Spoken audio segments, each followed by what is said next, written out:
I made these brown butter Biscoff stuffed brownies, so please stick around if you would like to see how I made them.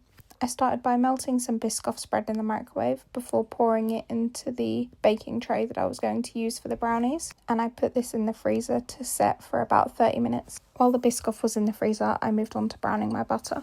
I browned 200 grams of unsalted butter in a pan. I browned this for 10 minutes until it developed a rich brown colour and let off a nutty aroma. Once I took the butter off the hob, I poured in 200 grams of dark chocolate into the butter. I mixed this continuously until all the chocolate was melted, and I poured this in a bowl to cool down. I chopped up 200 grams of white chocolate and 10 Biscoff biscuits. I then moved on to creaming my eggs and sugar.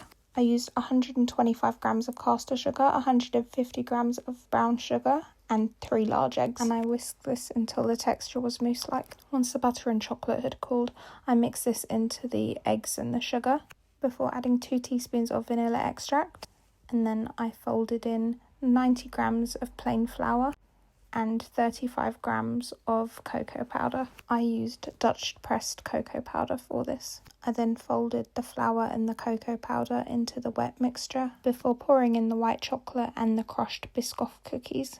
I then lined a 9-inch by 9-inch baking tray and I poured half the batter into this. I removed the Biscoff from the freezer, which was now a frozen slab, and I placed this in between the layers of the brownie batter before topping this with a few more crushed up Biscoff biscuits. Baked this on 160 degrees fan for 35 minutes. I let the brownies set overnight in the fridge before cutting into them. I'd recommend letting these rest at room temperature for 30 minutes to an hour right after you take them out of the oven, as this allows the brownie batter to set. You don't need to let these set in the fridge for as long as I did, but this helped me get a nice clean cut when I cut up the brownies.